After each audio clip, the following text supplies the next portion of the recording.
All right, so people have been asking me lately, Nick, how should I choose my college? And it's a really tough question, but I think that people tend to choose too much of an extreme. They go way too far on the strictly professional route, and then they go way too far on the personal route. And I think you need to look to balance the two. You can't just choose a school because it gives you the best professional outlook. There's so much more to that. These are 4 years of your life that are going to help to develop you in so many ways, socially and intellectually and academically. So you need to be thinking about a place that that gives you those professional opportunities, but that will still develop you personally, that will give you a friend group that will click well with you, a place that will, you know, fit your social and academic needs the best. So in order to do this, I think that there are a few important factors to consider. So first of all, you want to look at things like location. Location is hugely important because, you know, you might be somebody that needs to be by your hometown family and friends, or you might be somebody that needs to be, you know, out away from all them, you know, in the mountains or surrounded by nature, or you might want to be in a more urban setting. These are really important things to consider, and probably one of the first places you should start. Secondly, you need to think about the cost of attendance. This is huge because you have so many years of education ahead of you if you're looking to be a doctor.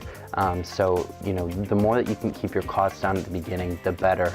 So your best bet usually is going to be your state schools for keeping these costs low. So apply to a lot of them and, you know, compare those prices with out-of-state schools and private schools and see what the difference really is, and recognize that these are real dollars. It's not just a number. They're going to be with you forever.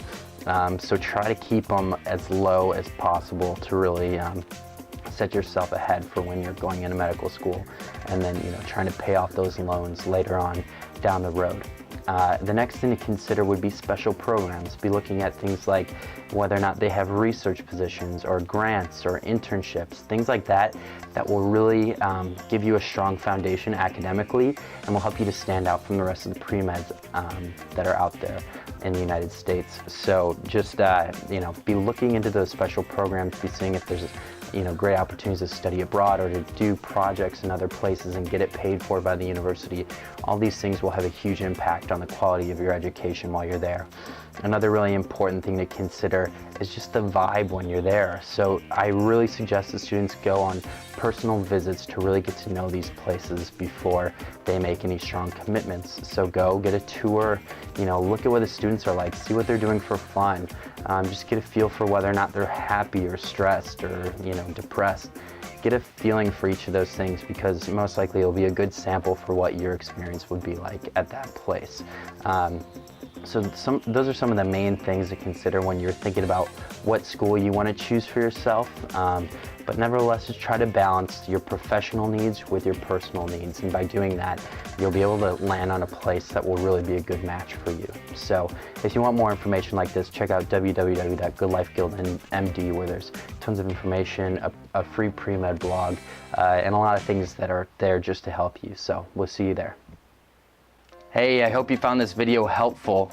So if you're pre-med and you're looking for the right resources out there to help you, you don't know who to turn to for advice, you know, it seems like the medical students are way too busy, they don't know anything about MCAT 2015, they don't know anything about the behavioral sciences that now medical schools are looking for, and if you're looking for some really good advice from somebody that just went through this process, I made a course for you. You can find it at www.goodlifeguildmd.com. Again, that's www.goodlifeguildmd.com. We'll see you there.